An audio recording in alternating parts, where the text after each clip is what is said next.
Hello everyone, आप सभी का बहुत बहुत स्वागत है स्टेट पीसीएस क्लासेस में। यूपीएससी प्री होने में अब मात्र आपके पास एक दिनों का समय बचा हुआ है। आज 23 तारीख है, कल 24 है और परसों आपका एग्ज़ाम है। ठीक है, आपको अब इन बचे हुए लगभग 1.5 दिनों में क्या करना है, इसके बारे में इस वीडियो में विस्तार से बात करेंगे और आपको कौन कौन सी ऐसी गलतियाँ नहीं करनी है इन अंतिम दिनों में, नहीं तो आपका प्री रुक जाएगा। ये बात ध्यान रखना। देखो, सबसे पहले अगर बात करें, देखो बहुत सारे बच्चों का ये कंसर्न है कि सर हमारी जो स्टडी है ना वो बिखरी पड़ी हुई है। तो आपको अब समय आ गया है, आपका जो स्टडी बिखरी पड़ी है उसको समेटने को। ऐसा नहीं है आप पॉलिटी लेके बैठे हो, हिस्ट्री लेके बैठे हो, ज्योग्राफी, साइंस, करंट अफेयर सब लेकर यहाँ पर बैठे हो। तो आपको अब ये काम नहीं करना है। अब आपके पास इतना समय नहीं है कि आप सभी सब्जेक्ट को जो है यहाँ पर विस्तार से जो है पढ़ने बैठो। ठीक है, अब आपको क्या करना है कि साल भर आपने जो भी सब्जेक्ट पढ़े हैं, ठीक है, जब तो आपने शॉर्ट नोट्स बनाए होंगे। ख़ास तौर पर ध्यान रखिएगा, अब आपको इन 2 दिनों में आपको हिस्ट्री को, पॉलिटी को और ज्योग्राफी पे ज़्यादा से ज़्यादा समय देना है। अगर हम बात करें हिस्ट्री में, तो हिस्ट्री में आपको थोड़ा सा मॉडर्न हिस्ट्री पे आपको ज़्यादा काम करना है। ठीक है, क्योंकि यहाँ से क्वेश्चन आप नंबर ऑफ क्वेश्चन ज़्यादा बनते हैं। ठीक है, पॉलिटी से देखो, पॉलिटी से क्वेश्चन ईजी होते हैं। अगर आप उसको अगर आपने पॉलिटी को सही से पढ़ा है तो पॉलिटी के क्वेश्चन ईजी होते हैं। और ज्योग्राफी में क्या है कि इंडियन ज्योग्राफी है, वर्ल्ड ज्योग्राफी है, मैपिंग है। ठीक है, तो ये क्या करना है आपको, इंडियन ज्योग्राफी हो गया। ठीक है, इंडियन ज्योग्राफी की आप मैपिंग बेस्ड जो चीज़ें यहाँ पर दिखने लाए हैं, कौन कौन सी लोकेशन यहाँ पर चर्चा में रही हैं, आपने नोट्स बनाया होगा। तो इन तीनों सब्जेक्ट को आपको ज़रूर एक बार जो है रिवाइज़ करके ही जाना है। ठीक है, कुछ बच्चों का कंसर्न ये है कि सर क्या जो है अभी भी हम कुछ नया मटेरियल ऐड कर सकते हैं। देखो, अब आपके पास नया मटेरियल ऐड करने की कोई ज़रूरत नहीं है। अब आपको कोई न्यू बुक पढ़ने की भी ज़रूरत नहीं है, क्योंकि अगर आप न्यू बुक यहाँ पर पढ़ते हो तो न्यू बुक ऐसा नहीं है कि आप जो है आज ही सारी बुक ख़त्म कर दोगे। आपने साल भर अगर आप नहीं पढ़ा तो आज भी आप नहीं पढ़ पाओगे। ठीक है, भले ही आप जो है दुनिया भर का PDF खोल के बैठ जाओ लैपटॉप में, आपके टैब में, लेकिन यहाँ पर चीज़ें नहीं हो पाएंगी। तो आपको न्यू बुक यहाँ पर नहीं पढ़ना है। ठीक है, बहुत सारे ऐसे बच्चे हैं, उनका कंसर्न है कि सर हमारा अभी सिलेबस जो है कंप्लीट नहीं लग रहा है। ठीक है, कंप्लीट नहीं है, इस बार जो है सोच रहे हैं अगली बार देने का। देखिए, आपको ये ऐसा हर बार लगेगा कि आपका सिलेबस कंप्लीट नहीं है। जब बहुत सारे 2026 का कैलेंडर आया था, तो इसमें कैलेंडर में मेंशन किया गया था कि आपका एग्ज़ाम 24 मई 2026 को होगा। तो बहुत सारे बच्चे कहेंगे वो प्री देने जा रहे हैं 2025 का, लेकिन उनके माइंड में अरे नहीं यार, स्टडी अभी ठीक नहीं हुई, ऐसा करते हैं अब हम नेक्स्ट ईयर देंगे, इस बार मेरा स्टडी बिल्कुल सही नहीं है, सिलेबस पूरा बिखरा पड़ा हुआ है और जो है सिलेबस तो पूरा कंप्लीट ही नहीं है। देखो, यूपीएससी का सिलेबस कभी कंप्लीट होगा ही नहीं, कभी नहीं कंप्लीट होता, चाहे आप जितना पढ़ लीजिए। ये तो बहुत वेरी वास्ट सिलेबस है। अगर आप देखा जाए तो वेरी वेरी वास्ट सिलेबस है यूपीएससी का, ये बात ध्यान रखना। यूपीएससी में क्या होता है ना कि आपने जो साल भर की मेहनत पड़ी है, साल भर 2 साल की जो आपकी मेहनत थी, वही यहाँ पर रंग लाती है। ठीक है, आपने जो 2 महीने अंतिम 2 महीने पढ़ा है, ठीक है, उसको अब इन जो साल की मेहनत है उससे कंपेयर आप नहीं करिएगा, क्योंकि इसमें क्या करते हैं, आपको बहुत सारा अनुभव भी आपका इस एग्ज़ाम में काम आता है। बात ध्यान रखना, जो क्वेश्चंस होते हैं वो आप अनुभव के बेस पे आप यहाँ पर एग्ज़ाम को कर सकते हैं। ठीक है, देखो बहुत सारे ऐसे हैं कि कैंडिडेट हैं, उनका कहना है कि सर हमारा करंट अफेयर तैयार नहीं है, तो इस बार सोच रहे हैं कि नहीं दें, अगली बार जो है मंथली मैगजीन करके और यहाँ पे पूरा एकदम क्लास करके नोट्स बना के अगली बार एकदम पूरी ताकत से देना है। तो देखिए, पूरी ताकत से आप जीवन में नहीं दे पाएंगे। अगर आप इस बार नहीं दे पाएंगे तो पूरी ताकत से जीवन में भी नहीं दे पाएंगे, क्योंकि आप हर बार ऐसा करेंगे। आप एक तरह से अपने आप को भगोड़ा साबित कर रहे हैं, ये बात ध्यान रखिए। आपको ऐसा नहीं करना है।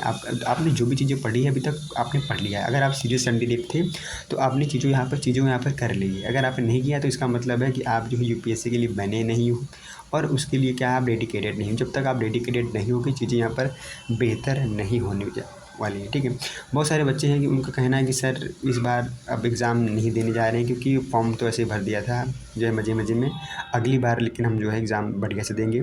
तो देखिए, आपने अगर फॉर्म भर रखा है, आपकी प्रिपरेशन है, ठीक है, तो आप एग्ज़ाम ज़रूर देने जाइए, प्लीज़ प्लीज़ करके आप ज़रूर देने जाइए। ठीक है, ये बात आपको ध्यान रखनी है कि अगर आपने फॉर्म भर रखा है तो आपको एग्ज़ाम देने यहाँ पर जाना है। ठीक है, और जो लोग ये बात कह रहे हैं कि सिलेबस बिखरा पड़ा हुआ है, तो सिलेबस वाली बात मैं एक बार फिर से कहूँगा कि सिलेबस यूपीएससी का कभी पूरा नहीं होता है। ठीक है, तो आपकी माइंड में जो डर है चीज़ है, ठीक है, तो डर निकालिए। ठीक है, आपको एग्ज़ाम देने यहाँ पर जाना है। ध्यान रखना, आपको एग्ज़ाम सेंटर पे थोड़ा सा आधा घंटे 1 घंटे यहाँ पर पहले जाना है। जिनका सेंटर थोड़ा दूर है उनको थोड़ा सा पहले निकल के जाना है, ठीक है, शांत माइंड से, ठीक है। और ये देखो अभी से ये मत बना के मत जो है माइंड में सेट कर लो कि हमारा जहाँ पर सिलेबस नहीं सही कंप्लीट है, अब वहाँ पे जाएंगे, वहाँ पे क्वेश्चंस जो है बाउंस कर जाएंगे, समझ में ही नहीं आएगा, तो फिर क्या करेंगे। देखो एग्ज़ाम जो होता है, एग्ज़ाम क्या होता है ना कि आपने अगर एग्ज़ाम को जो प्रेशर है उसको हैंडल कर लिया तो आधा तो प्री वहीं आपका निकल जाता है, ठीक है। कहते हैं प्री जो है ना एक तरह से नॉलेज का और आपका धैर्य दोनों का टेस्ट लेता है, ठीक है। वो एक क्वेश्चन ऐसा आ गया जो कि लग रहा है कि अरे यार फिर मैंने पढ़ा ही नहीं, बाउंसर चला गया, अब तो लगता है कि अब तो यूपीएससी प्री गया मेरे हाथ से, तो ऐसा नहीं है। हो सकता है कि आगे के 2 प्रश्न 4 प्रश्न 10 प्रश्न आपको नहीं आ रहे हैं, लेकिन हो सकता है पीछे वाले प्रश्न तो आपको आ रहे हैं ना, तो उनको करिए ना, क्योंकि आप सभी को पता है कि यूपीएससी कट ऑफ कितनी जा रही है। 100 क्वेश्चन में देख रहे हो, 100 क्वेश्चन में इस बार अगर देखा जाए तो लगभग 44 क्वेश्चन पे आपकी यहाँ पर कट ऑफ गई थी। अरे भाई 50% भी तो आपकी कट ऑफ यहाँ पर नहीं जा रही है। सोचिए आपको 44 क्वेश्चन करने हैं, 100 क्वेश्चन में 44 क्वेश्चन करके आप प्री क्वालिफाई कर जाते हो यूपीएससी का, और इसमें कितनी अच्छी बात है, ठीक है।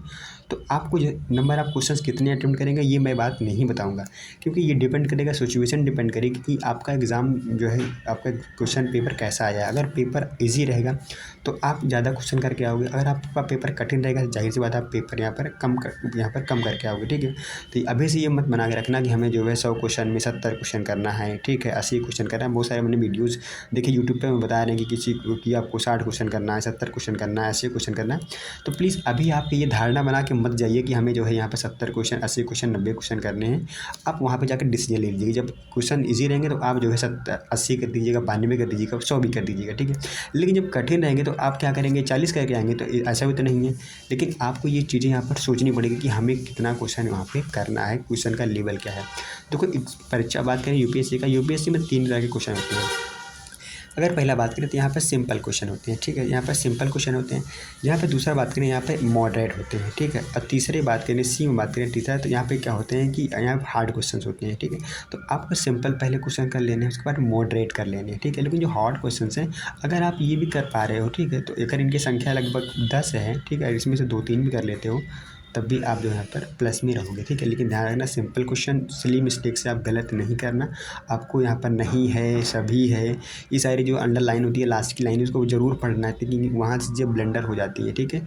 और मॉडरेट वाले क्वेश्चन भी आपको यहाँ पर करने हैं, ठीक है। तो सिंपल वाले और मॉडरेट वाले क्वेश्चन आपको ज़रूर करने हैं, ठीक है, ज़रूर से ज़रूर करना है, ठीक है। लेकिन जो हार्ड वाले क्वेश्चन है अगर आप उसको स्किप भी कर दो, हार्ड क्वेश्चन सबके लिए हार्ड होता है, ऐसा नहीं कि सिर्फ आपके लिए यहाँ पर हार्ड है। ये बात जो है बिल्कुल यहाँ पर ध्यान रखना, क्योंकि आप सभी को पता है कि यूपीएससी में नेगेटिव मार्किंग भी है। नेगेटिव मार्किंग से अगर बचना है तो आपको बहुत केयरफुली होकर यहाँ पर क्वेश्चंस को करना है, ठीक है। और आपको यहाँ पर जो है टाइम का बिल्कुल ध्यान रखते हुए करना है। आप सभी को पता है आपका एग्ज़ाम 2 आवर का होता है, 2 घंटे में आपको 100 क्वेश्चन यहाँ पर करने होते हैं, प्लस आपको गोला भी भरना होता है, ठीक है। ध्यान रखना कि आपने क्वेश्चन में सारा टाइम बिता दिया, गोला भरा ही नहीं, ठीक है। तो आपको क्या करना है, जैसे आपने 30 क्वेश्चन 40 क्वेश्चन कर लिए, ठीक है, या बहुत सारे बच्चे ऐसे क्या करते हैं 25-25 का पेयर बना लेते हैं कि 25 क्वेश्चन किया उसके बाद गोला भर दिया, ठीक है, फिर 25 किया गोला भर दिया। तो आपको जैसा सूटेबल लगे 20 क्वेश्चन 25 क्वेश्चन 30 क्वेश्चन 50 क्वेश्चन या आपने यहाँ पर गोला भर दिया। ऐसा मत करना कि अंतिम के 5 मिनट बच रहे हैं और आप गोला भरने चल दिए, ठीक है। तो आपको प्रॉपर समय लेना है गोला भरने के लिए। अब गोले को प्रॉपर भरना है, अच्छे से गोले को आराम से भरना है। ऐसा नहीं बिंदी रख के चले आए, यहाँ पे बिंदी रख दी जल्दी जल्दी में, तो ये बात नहीं करना। नहीं तो बाद में ये जब चेकिंग होगी आपकी जो आंसर शीट, तब ये बाद में ये क्वेश्चन आपके काउंट ही नहीं होंगे जो अपनी बिंदी रख के आए हैं, क्योंकि मशीन जो होती है वो पूरा जब गोला भरा रहेगा तब उसको यहाँ पर कंसीडर करती है। तो ये बात चीज़ों को आपको ध्यान में रखना है, ठीक है। तो आप सभी को एग्ज़ाम देने जाना है। अगर आपने फॉर्म भरा हुआ है, अभी तक आपने साल भर पढ़ाई की है, ठीक है, आपको यहाँ पर भागना नहीं है कि नहीं सर इस बार नहीं अगली बार देंगे। तो अगली बार जो है कभी नहीं आता है। आप जो है देखेंगे हर साल आपके माइंड में ऐसा रहेगा कि ऐसा लगेगा यार साल भर कुछ पढ़ा ही नहीं है। जब आप एग्ज़ाम देने जा रहे हो, बहुत सारे ऐसे कैंडिडेट हैं, मुझे 2 कैंडिडेट का फ़ोन आया था, कह रहे हैं कि भैया टेस्ट सीरीज में मेरे अच्छे नंबर नहीं आ रहे। देखो टेस्ट सीरीज मैं बता इसलिए नंबर नहीं आते क्योंकि जो टेस्ट सीरीज बनाती है, कोचिंग बनाती है, कोचिंग वाले सोचते हैं कि बच्चे को ऐसा ऐसा क्वेश्चन दे दो कि बच्चे को लगे कि यार ये टेस्ट सीरीज बहुत ही अच्छी, जितनी कठिन टेस्ट सीरीज है उतनी अच्छी है। तो आप क्या करना है, टेस्ट सीरीज से अपने आप को मत आका करो, आप PYQ लगाया करो। अगर आपके पास नहीं है तो आप आयोग की वेबसाइट से जाके देख सकते हो। अंतिम समय तो मैं कहता हूँ कि PYQ आप लगाओ, ये जो है आपके टेस्ट सीरीज मत लगाया करो। PYQ लगाने से क्या होता है, आपको आप UPSC का माइंडसेट को पकड़ पाओगे कि UPSC किस तरह से पूछ रहा है, कि क्या थीम है, किस थीम पे क्वेश्चन पूछ रहा है। हिस्ट्री में, ज्योग्राफी में, पॉलिटी में, इकॉनमी में जितने सब्जेक्ट्स हैं सबके थीम पकड़ पाओगे तो आप ज़्यादा से ज़्यादा PYQ पे फोकस करोगे तो चीज़ें यहाँ पर बेहतर होंगी। टेस्ट सीरीज पर उतना नहीं चीज़ भी करोगे तो भी यहाँ पर कोई दिक्कत नहीं है, ठीक है। तो यहाँ पर मोटा मोटी बातें हैं, क्योंकि देखो रीज़न क्या है ना कि अगर जब आप ना साल भर आपने अच्छी पढ़ाई की है तो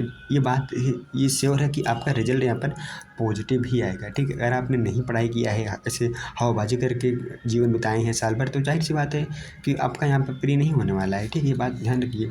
देखो मैं भी क्या करता हूँ कि अभी मेरा भी एग्ज़ाम है, 25 तारीख को एग्ज़ाम है। मैं इसलिए वीडियो बना दे रहा हूँ क्योंकि बहुत सारे लोगों का कंसर्न था कि प्लीज़ एक वीडियो बना दीजिए इस पर, ठीक है। बहुत ज़्यादा डिस्टर्बेंस है, ठीक है, मन नहीं करता एग्ज़ाम देने जाने का, सिलेबस नहीं कंप्लीट है। तो मैं उनके लिए सोचा कि 10 मिनट, अभी मुझे लाइब्रेरी भी जाना है, मैं आया था, मैंने कहा 10 मिनट में आपको यहाँ पर वीडियो बना देता हूँ, ठीक है।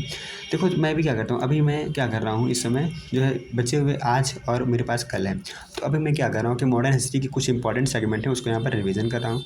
पॉलिटी में क्या है, जैसे अमेंडमेंट्स हुए हैं, ठीक है, उसको रिवीजन कर लिया, जो है कॉन्स्टिट्यूशनल बॉडी है उसको पढ़ लिया, ठीक है। नॉन कॉन्स्टिट्यूशनल बॉडी है वहाँ से थोड़ा सा वहाँ पे देख लिया। पंचायती राज से क्वेश्चन बनते हैं उसको थोड़ा सा रिवीजन कर लिया। DPSP हो गया आपका, प्रेम्बल से क्वेश्चन बनते हैं, हर साल बनते हैं यहाँ पर। और आपका फंडामेंटल राइट्स है वहाँ से क्वेश्चन बनते हैं, ठीक है। तो ये कुछ एरिया है जो इनको जो मैं रिवाइज़ कर रहा हूँ, ठीक है।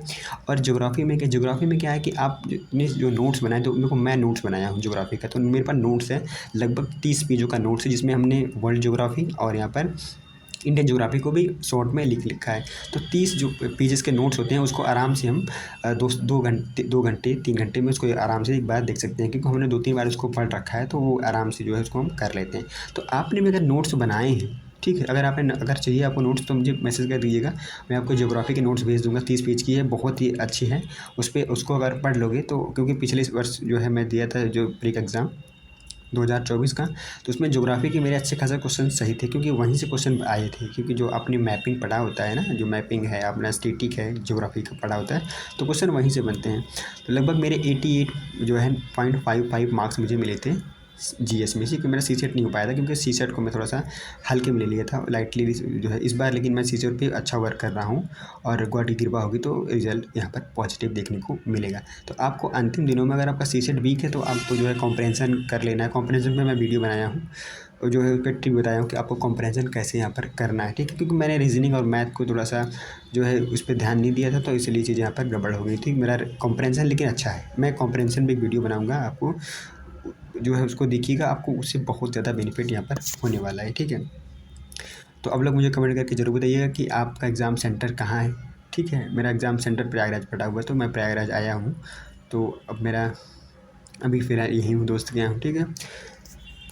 तो आप लोग मुझे कमेंट करके ज़रूर बताइएगा कि आपका एग्ज़ाम सेंटर कहाँ पर पड़ा है, और आप अपने आप को प्रिपेयर फ़ील कर रहे हो कि नहीं फ़ील रहे हो। नहीं फ़ील कर रहे हो तो भी अच्छी बात है, फ़ील कर रहे हो तब भी अच्छी बात है, लेकिन आपको यहाँ पर बी पॉजिटिव रहना है, डिमोटिवेट आपको नहीं होना है। अब ध्यान रखना, अभी बचे हुए दिनों में कोई गपशपबाजी नहीं करनी है, हवाबाजी कोई नहीं करना है, ठीक है।